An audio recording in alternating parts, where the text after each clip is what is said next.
Era domingo de resurrección, y los pobladores de Colombia se vieron invadidos de visitantes que de Anáhuac y Nuevo Laredo llegaban con sus familias en busca de los sombreados parajes del río Bravo, para celebrar el muy fronterizo y tradicional Día de la Coneja. Los paseantes llegaron desde muy temprano para alcanzar los mejores lugares, aquellos de sombra cerrada y donde el agua es poco profunda, para pasar sin sobresaltos el rato de esparcimiento, mientras los mayores buscaban un remanso para lanzar el curricán, soñando ya con un catán en chicharrón para agasajar a los niños. Nadaron y gozaron del agua hasta llegar el momento culminante en que los pequeños se lanzarían a buscar los decorados huevos pascuales, previamente escondidos por los mayores. El ganador sería quien recolectara más huevos, pero el final fue perseguirse unos a otros para quebrarse en la cabeza los cascarones, quedando bañados de confeti que limpiaron con un último chapuzón. La tarde avanzó y las familias se fueron retirando, pero quedó una que no se resignaba a dar por terminado el paseo. El astro rey ya desaparecía por el poniente, y a pesar de que ya habían recogido el campamento, los niños permanecían en el agua, refrescándose y disfrutando de un día feliz que se iba con el sol. Los pájaros se habían recogido en sus nidos y silenciaron su canto para dar paso a una nueva sinfonía ejecutada por los grillos y ranas que empezaron a llenar el viento con sus coros. En los últimos momentos de visibilidad empezaron a salir del agua con desgano, pero de pronto un extraño silencio se impuso. Grillos y ranas enmudecieron y el aire se llenó de presagios. El agua se empezó a agitar como si algo sacudiera el lecho del río. La superficie se movía y producía figuras como si una lluvia invisible la azotara, mientras un murmullo misterioso empezó a oírse y a crecer llenando el ambiente como si el río estuviera a punto de revelar un tenebroso secreto. Por fin, llegó aquello que los fenómenos previos parecían anunciar. Vieron una mujer que avanzaba lentamente sobre el agua, por todo el cauce del río, sin poner atención en aquella familia que la contemplaba petrificada de espanto. Parecía toda hecha de humo blanco que ondulante se movía al ritmo de la caricia del viento. De pronto, detuvo su paso sobre el agua para abrir la boca y lanzar un doloroso lamento que penetró los oídos de los espectadores y los hizo reaccionar corriendo entre gritos de terror hasta la camioneta que esperaba unos metros más adelante. El chofer maniobró torpemente con los cambios y dio un arrancón descontrolado por el pánico. La camioneta no libró el poco espacio de que disponía y desbarrancó cayendo a la parte de aguas profundas, en un trágico final que llenó de compasión a las primeras estrellas que salieron por el oriente a contemplar aquella tragedia. Hoy, el viento suspira por todo el cauce las mil historias que guarda el caudal del Bravo, y los habitantes de Colombia aún cuentan de una blanca aparición que lamenta sus penas por el río, llenando de terror a quien escucha, o causando desgracias como la de este relato que todavía cuentan a los niños para que se retiren del río, antes que la noche llegue. El señor Álvarez compró un solar allá por la salida oriente de Estación Rodríguez, muy a la orilla, cerca ya del rancho de los Luna. Levantó una pequeña casa de adobe e hizo del patio un gran corral que ocupó con algunas cabras, pero donde más se aplicó con especial esmero fue en el gallinero que con muy buenos materiales armó el fondo del terreno. Tenía muchas gallinas, golonas, muy ponedoras, y la diaria colecta de huevo le daba lo suficiente para abastecer la casa y hasta para vender de vez en cuando. El tiempo pasó, y ya en 1980 era su vida bastante apacible en esa casa. Su esposa y 4 hijos vivían contentos, y aunque no tenían electricidad, tampoco necesitaban un foco, pues como buena gente de campo, con 4 quinqués se daban la luz necesaria, y muy temprano estaban ya en la cama. Una mañana descubrió al levantarse que la puerta del gallinero estaba abierta, y todas las aves se habían salido. Las llamó al corral sonándoles una batea de maíz, y tras encerrarlas, buscó algún agujero que delatara la incursión de algún coyote o algún tejón. Pero no encontró ni siquiera la huella de un zorrillo. Todo lo que había pasado era que la noche anterior se había cerrado mal la puerta. No volvería a suceder. Siguió el paso de los días con su rutina de trabajo hasta que otra vez, al levantarse, encontró las gallinas afuera. La puerta se había abierto de nuevo, y todo se habría olvidado si no fuera porque a la mañana siguiente otra vez tuvo que juntar a los animales. El mal humor lo hizo pensar que definitivamente aquello ya no era coincidencia, y esa noche iba a vigilar para descubrir al que estaba abriendo el gallinero. La noche llegó engalanada con su manto de estrellas, y la luna asomó por el oriente iluminando con su blanca luz los trigales tiernos de febrero. En la chimenea de la casa del señor Álvarez estaba una tetera de peltre entre brasas, para proveerlo de un café bien cargado que lo ayudara a mantenerse despierto. Tenía su rifle preparado junto a la ventana del patio, y una carga más, por aquello de las dudas. Vigiló con la vista y el oído atentos a cualquier sonido, y fue hasta después de la medianoche que escuchó un leve alboroto en el gallinero.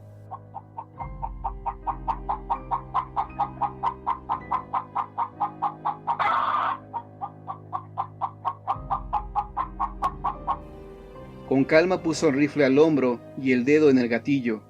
El animal que fuera sería abatido. Tal vez era un ladrón. En ese caso, solo dispararía al aire para darle tal susto que no se volvería a parar por su casa. Al ver que algo se deslizaba por el patio, puso el ojo en la mira. Tensó el dedo, pero no llegó a disparar.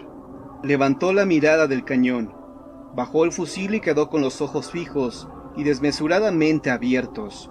No lo podía creer lo que estaba viendo. Una mujer delgada, alta, vestida con una túnica blanca, se deslizaba por el corral sin tocar sus pies el suelo. Sobre su tez tan blanca como el azúcar, destacaba una abundante cabellera negra, y eran sus ojos un par de brasas incandescentes. El hombre quedó petrificado ante la ventana, mirando cómo aquel espectro se paró al centro del patio, mientras la puerta del gallinero se abría sola. Permaneció la blanca entelequia de pie, inmóvil, durante largo rato, hasta que una luminiscencia que parecía nacer de su interior la cubrió de la luz y se fue reduciendo paulatinamente hasta convertirse en un punto brillante que se perdió en la nada. El señor Álvarez quedó ahí, con el rifle que nunca se atrevió a disparar, colgando entre sus manos. Se retiró a la cama y esperó lleno de miedo a que la noche acabara. Al otro día, casa y corral quedaron solos para siempre. El jinete. Esta historia que voy a contar enseguida tuvo lugar en el año de 1922. Sucedió durante la madrugada del día 16 de septiembre, el día de la celebración de la independencia de la patria. Ese era un día de mucho ajetreo en el pueblo, pues se llevaba a cabo el desfile por la calle Real y se izaba la bandera nacional en la plaza en presencia de casi todos los habitantes. Para mí significaba un día de mucha actividad, pues la noche del 15 se realizó, como es costumbre, el grito que dio inicio a la guerra. Hubo cohetones y disparos al aire, y todo lo contrario a lo que me imaginaba. Fue una noche tranquila. Todos se fueron a dormir temprano, pues no querían gastar energías para estar descansados al día siguiente. En cambio yo me encontraba agotado. Ya rebasaba el reloj de la iglesia a la 1 de la mañana, y estaba sentado con las rodillas abrazadas, reposando sobre ellas mi cabeza para descansar de la fatiga. El viento movía las ramas de los árboles con insistencia. Era firme, silbaba vigoroso. De pronto, el inusual vuelo de una parvada de pájaros volando muy bajo, en plena madrugada, acaparó mi atención. En el mismo instante, el fuego del farol en el cual estaba recargado pareció avivarse. Entonces me puse de pie y por la calle desierta vi aproximarse una sombra que transitaba serena. Aquella sombra llenó mis ojos, me puso en alerta, pues recordé un comentario popular en el pueblo. De aquella fecha se rumoraba que durante la madrugada ocurría la aparición de un antiguo héroe de la guerra de la independencia de la nación. Un héroe local, valiente hijo del pueblo, quien había entregado la vida por la causa. De esa aparición se decía recorría las calles, montando su caballo, como si fuera un recordatorio para los habitantes del pueblo su existencia, para que sus faenas militares jamás se olvidaran. Yo nunca en los años que tenía en mi labor de sereno lo había visto, pero estaba consciente que de ser cierto el rumor, algún día lo vería, pues ese día se llegó, y a pesar de experimentar cierto temor, la curiosidad por verificar aquel relato me obligó a permanecer mirando aquel extraño suceso. Entonces pude comprobar que el mencionado rumor era verdad, pues aquella era la sombra de un jinete y su caballo. Se trataba de una sombra que no se desprendía de ningún cuerpo y que era reflejada en las paredes de las casas, transitando por la calle lentamente, haciendo contrastes en los ángulos de puertas y ventanas, por efecto de la luz de la luna. De aquella sombra se desprendían sonidos y movimientos, pues asombrosamente se escuchaba la respiración del caballo, así como también el firme golpeteo de sus herraduras, mientras el jinete jalaba de la rienda con una sola mano, porque la otra la tenía ocupada con lo que evidenciaba ser un arma presta para usar. Es necesidad que describa a detalle la sombra del jinete, pues en verdad parecía tratarse de un héroe, por lo muy gallarda y soberbia que era su apariencia. Y a pesar de ser nada más que una sombra, parecía realmente uno de aquellos hombres que dieron la vida por la patria, pues muy erguido cabalgaba, volteando su cabeza hacia todas direcciones, como si se cuidara a una embestida del enemigo que combatía. Permanecí en silencio mirando, y cuando la sombra pasó justo enfrente de mí, se detuvo. Entonces, aquel jinete pareció voltear hacia donde yo me encontraba. Sentí sobre mí una mirada muy intensa, y un escalofrío recorrió todo mi cuerpo. Era como si nos estuviéramos mirando el uno al otro. Entonces el jinete jaló la rienda con energía, y el caballo reparó y relinchó para enseguida cabalgar muy deprisa, reflejándose sobre las paredes de las casas. Pero eso no fue todo lo que vi y escuché, pues el jinete accionó su arma y se escucharon varios disparos. Aquella escena heroica con la luna y las estrellas como testigos fue portentosa. Permanecí atónito, mirando cómo aquella sombra en plena escaramuza militar se alejaba. Confieso que experimenté una sensación casi de euforia y en mis venas hirvió la sangre.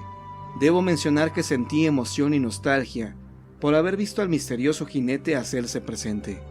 Al día siguiente, mientras contemplaba el desfile, algunos habitantes del pueblo murmuraron que durante la madrugada habían escuchado al caballo del jinete galopar y relinchar, y que también habían escuchado algunos disparos. Yo los escuché comentarlo, y los interrumpí para decirles que los rumores acerca del jinete, héroe de la Guerra de la Independencia, eran ciertos. Enseguida, mientras los tambores del desfile sonaban, les conté lo que había visto, y ellos atentos y asombrados me escucharon. La historia de lo sucedido corrió como pólvora aquel día, y fueron muchos los que me preguntaron, incluso el presidente municipal y el señor cura quisieron escuchar mi relato. La estación Mesa se pobló con trabajadores del ferrocarril hace ya mucho tiempo. Las primeras casas que se alzaban a ambos lados de la vía fueron incendiadas y demolidas en tiempos de la Revolución, y en su lugar se levantaron al lado oriente pequeños cuartos que luego fueron también abandonados. Padecieron la rapiña de gente sin escrúpulos, y hoy lucen destruidos en sus techos y paredes, dando un toque de tristeza al paisaje semiárido que rodea el conjunto. El paso estruendoso de las máquinas de vapor sobre las paralelas y el paso de guayines en trajín de pasaje y contrabando por el antiguo camino real aledaño son ahora solo recuerdos, una estampa del lejano pasado cuando las fieras y el indio de ojo vigilante dominaban la región. Pero algunas veces se ve a un hombre solitario haciendo señales a las modernas máquinas diésel que pasan con desdén ante aquella figura taciturna, que parece no entender los tiempos nuevos y quedó estática, como sombra del pasado, esperando año tras año el paso de los trenes nocturnos. En la estación Rodríguez la gente se sienta junto a las paredes de adobe a observar los cambios de vía, y la maniobra de trenes, acomodándose para ceder el paso, ya que es el único espectáculo que han disfrutado en su vida, y dicen los mayores que cuando eran niños, sus padres les contaron que en la estación Mesa, un garrotero dio la señal de marcha al maquinista del tren en que trabajaba. El largo gusano de acero cubrió de ruido y vapor las vías y empezó su lento avance, pero nadie se dio cuenta que aquel humilde trabajador había caído y fue destrozado entre las ruedas del pesado monstruo de metal. Los rieleros acampados con sus familias en Mesa levantaron su cuerpo seccionado y llenos de tristeza por su compañero muerto. Lo cubrieron con una sábana y colocaron junto al cadáver aquella lámpara que ya jamás se encendería. Un año después de aquella tragedia, los trenes seguían su paso indiferentes. El olvido había cubierto de polvo la memoria de aquel desgraciado que ya pocos recordaban. Pero una noche, el maquinista detuvo el tren y bajó a pedir instrucciones al jefe de la estación. Nadie tenía alguna comunicación para él. Preguntó por qué entonces un garrotero le había hecho señales con su lámpara, y la extrañeza cundió entre los presentes. Nadie había hecho señales al maquinista para que detuviera el tren. Algunas noches después el misterio fue revelado, pues unos trabajadores de vía que regresaban en su armón por la medianoche vieron un trabajador que lámpara en mano les hacía señales para que se detuvieran. Al acercarse aminorando la marcha, una sensación de frío los abrazó y los llenó de espanto. Aquel ferrocarrilero era todo blanco y solo la llama opaca de la lámpara parecía tener vida. El espíritu aquel no parecía advertir su presencia y seguía haciendo movimientos con la linterna, como dirigiendo señales a un tren arcano que nunca pasaría. Hoy, la vieja estación suspira por las memorias acumuladas en más de 120 años de historia. Se llenó de gente en movimiento durante el Porfiriato y la Revolución, y el comercio y el pasaje se fueron por sus rieles, sin dejarle más que la melancolía por un pasado hoy en ruinas. Solo el garrotero fantasma es ahora su compañero fiel, y comparte con él el olvido humano. Abrazados entre recuerdos bajo las noches estrelladas, recuerdos que se avivan al ruidoso paso de cada convoy. Cuando pases por la estación Mesa, si es de noche, no detengas tu marcha al ver a un garrotero haciendo señas hacia la nada con su lámpara mortecina. Es solo una triste alma perdida en el tiempo y el espacio, que quedó estática, esperando tal vez un extraño tren que algún día la llevará de viaje a su anhelado descanso eterno. El encapuchado del jardín. A pesar de que uno de los mayores entretenimientos de la época moderna es la televisión, todavía existen personas que gustan de una buena charla en compañía de amigos y familiares. Tal es el caso de don Antonio Romo Gutiérrez, quien acostumbra amenizar las tertulias con relatos fantásticos. Este señor posee la cualidad de narrar las historias de forma extraordinaria, y más si se trata de algunas de las leyendas de Aguascalientes. Sin duda, aquel es un gusto que le transmitió su nana Eminina, mujer que narraba a los niños sucesos sorprendentes, quienes apenas si parpadeaban de la emoción cuando la escuchaban. Ahora don Antonio ya es un hombre maduro, pero con la misma pasión con que escuchaba a su nana. Ahora otros lo escuchan a él. Don Antonio recuerda muy bien cómo eran las calles de las que transcurrió su infancia, sin coches, sin ruidos. Solo existía el sitio de caballos y mulas que servían para que llevaran la carga y que eran guiados por un cochero. El Niágara era la hacienda de don Salvador Romo, padre de don Antonio, quien tenía un cochero de confianza, don Ampelio. La labor de este hombre consistía en llevar, en las vacaciones, a los muchachos y muchachas a la hacienda. Pero cierto día las cosas no sucedieron como solían ocurrir, ya que en aquel caluroso verano algo extraño vino a enturbiar la normalidad de los hechos. El cochero nunca llegó al lugar donde debía recoger a los jóvenes. Estos, con sus dulces y equipajes, esperaron en vano la llegada de don Ampelio, hasta entrada la noche. Don Salvador, preocupado por la posibilidad de que algo les hubiera pasado, salió rumbo al lugar donde se debía recoger a los muchachos. Al llegar, ¿cuál fue su sorpresa ver a todos acostados en el suelo? ¿Y don Ampelio? ¿Dónde estaba? Al llegar, ¿cuál fue su sorpresa al ver a todos acostados en el suelo? Todo mundo sabía que don Ampelio era un hombre cumplido y responsable, y que jamás dejaría abandonados a estos jovencitos, por lo que para don Salvador lo más lógico era pensar que don Ampelio le hubiera ocurrido algo. Desesperado y preocupado, con todo y los muchachos fue a buscarlo a su pueblo, donde era muy seguro que pudiera encontrarlo. Al llegar ahí se encontró a don Ampelio en un estado muy raro. Parecía como si recién hubiera llegado de otro mundo. Tenía los ojos como si fueran a explotarle, y estaba mudo como un tronco. Lo único que pudo decir la esposa del cochero a don Salvador fue que su marido partió hacia el Niágara, pero regresó en menos de lo que cantaba un gallo, con cara de tonto, sin poder hablar, blanco como la leche y con los ojos a punto de salirle de sus órbitas. Después de escuchar el relato de la esposa de don Ampelio, don Salvador regresó con los muchachos a la hacienda. ¿Pero qué era lo que le había sucedido a este hombre? Pasados 8 días, después de que don Ampelio se recuperó totalmente y regresó a su trabajo, don Salvador lo interrogó. La explicación del cochero fue la siguiente. Verá, don Salvador, cuando yo pasaba por el templo de San Marcos para ir por los muchachos, en ese momento un fraile encapuchado que llevaba una calavera en la mano salía de ahí y cuando me vio comenzó a corretearme por todo el jardín, gritándome con voz de ultratumba que me iría al infierno, porque yo soy una mala persona. Entonces, por el miedo y el cansancio de la corretiza que me dio, perdí el conocimiento. Casualmente un amigo que pasaba por ahí al verme tirado, me llevó a mi casa arrastrando. La nana Minina explicaba su versión de los hechos del siguiente modo. En Aguascalientes, la gente pobre y rica, sin distinción de ninguna clase, se reunía para festejar la feria de San Marcos, que precisamente se realizaba alrededor del jardín del templo. Con el fulgor de la feria era muy poca la gente que asistía a los oficios religiosos de la misma, prefiriendo la diversión a la devoción.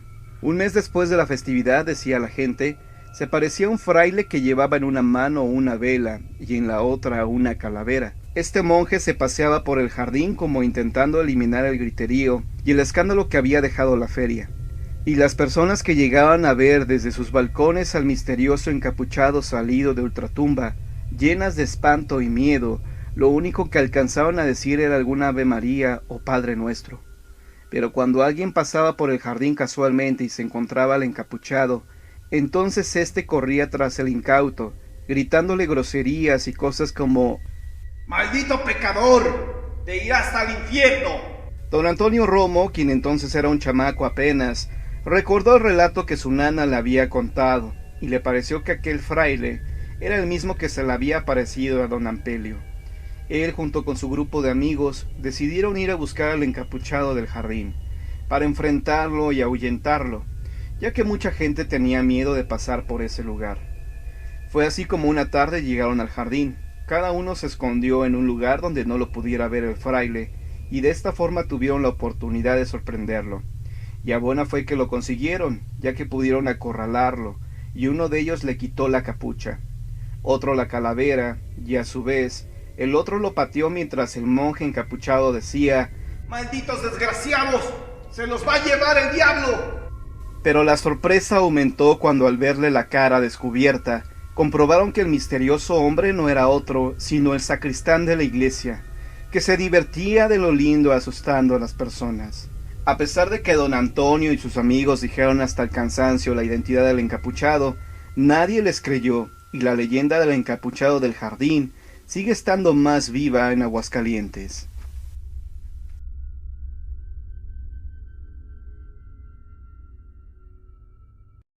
La leyenda del tecolote. Los reportes de brujas son muy populares en México, más que en otros países de América Latina. En el Cerro del Meco, en Guanajuato, se reunían las mujeres hechiceras para hacer sus rituales, lo que se conoce como aquelarre. Esto sucedía alrededor de la medianoche, cuando la gente de buenas costumbres ya descansa placenteramente en sus hogares. Algunos trasnochadores aseguraban ver bolas de fuego que se dirigían al Cerro de San Miguel, donde se encuentra el monumento del Pípila.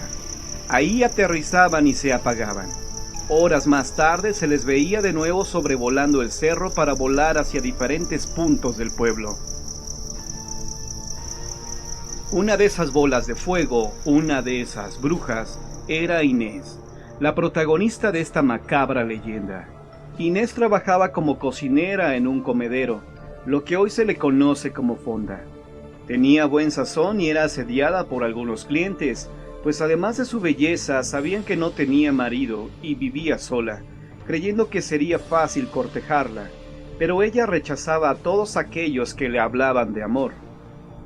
Hasta que un día llegó al negocio un joven arriero que le resultó muy atractivo. Su nombre era Juan, hombre joven, de piel bronceada, ojos de color. Inés se sintió atraída por Juan, y su trato con él fue diferente.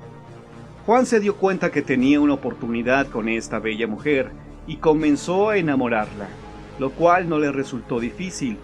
A los pocos días, iniciaron su noviazgo. Transcurrieron varios días. Juan la frecuentaba en su casa, pero ella no le permitía que se quedara a dormir con ella, lo cual comenzó a incomodarle a Juan, pues no entendía el porqué. Lo que ocurría por las noches en la casa de Inés era secreto, y por tal motivo no quería que su novio supiera la verdad, los rituales que ella hacía en su casa al caer la noche. Pero Inés no era la única que tenía secretos, pues Juan no era el novio fiel que ella creía. El arriero había puesto sus ojos en una mujer de buena familia con la cual contraería nupcias, pues a éste le convenía, ya que el padre de la chica tenía la encomienda de llevar el impuesto llamado Quinto Real a la Ciudad de México. Juan al casarse dejó de frecuentar a Inés, lo cual le resultó muy sospechoso a ella y comenzó a investigar la razón por la cual su novio había desaparecido. No tardó en descubrir la verdad, lo cual hirió sus sentimientos. Así es, a pesar de que ella era una bruja, tenía los sentimientos de cualquier mujer enamorada. Al saber que su amado se había casado con otra mujer, ella rápidamente ideó un plan para cobrar venganza, pues esto no podía quedar así. Una mañana ella salió muy temprano de su casa, se dirigió al pueblo donde ahora vivía Juan y no descansó hasta encontrarlo. Juan se sorprendió mucho al verla, pues nunca se imaginó que la volvería a ver. Inés fingió no saber que él se había casado y Juan, cobardemente, no le dijo nada. Inés le dijo que desconocía la razón por la cual él se había marchado, pero que regresara con ella. Juan lo meditó un poco y como en verdad le gustaba a Inés, aceptó, creyendo que se saldría con la suya. El arriero le prometió que regresaría con ella al día siguiente, pues en 2 días más tenía que viajar a la Ciudad de México. A la mañana siguiente Juan regresó con Inés, la cual se mostró muy cariñosa con él sin querer levantar sospechas, pues ya había ideado un plan, el cual consistía en darle de beber una pócima, lo cual no le resultó difícil, pues este ingenuo don Juan no se imaginó que estuviera en peligro. Cuando la tomó, el muchacho comenzó a sentirse mareado. Después sintió mucho sueño hasta que perdió el conocimiento. En el pueblo, ni en otro lugar, se le volvió a ver a Juan, pues de acuerdo a la leyenda, Inés lo convirtió en un tecolote, al cual mostraba dentro de una jaula colgada en el comedero donde ella trabajaba, y con el tiempo se convirtió en su única dueña.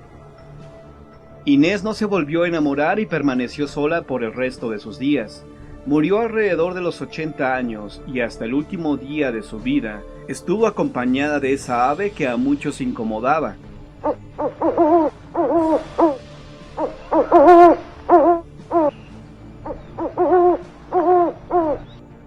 Pues de acuerdo a la creencia de los indios, cuando el tecolote cantaba, un indio moría, y así pasaba. El lugar donde estaba este comedero con el paso del tiempo fue nombrado la calle del Tecolote, y por este sitio fue donde pasó el cura Miguel Hidalgo acompañado del ejército insurgente. Este raro acontecimiento sucedió un día domingo 7 de marzo del año de gracia de nuestro Señor de 1649. Los habitantes de la Ciudad de México vivieron ese día algo verdaderamente raro en toda la historia de la ciudad. La sorpresa se dio entre la gente que caminaba por la calle donde se encontraba ubicado el Palacio del Arzobispado. Presenciaron un acontecimiento que, si bien es cierto era común para la época, También es cierto que no era común por las circunstancias ni por el día en que aconteció.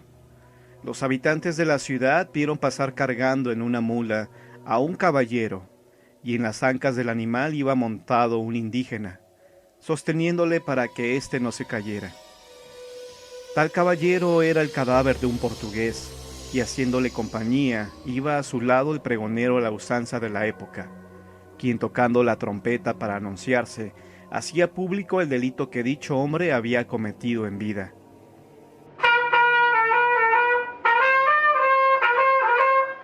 Deben de saber, habitantes de todo México, que hoy día domingo a las 7 horas de la mañana, mientras oían misa los presos de la cárcel de la Corte, este hombre se quedó en la enfermería a excusas de que estaba muy malo y que se hallaba ahí preso por haber asesinado al alguacil del pueblo de Iztapalapan.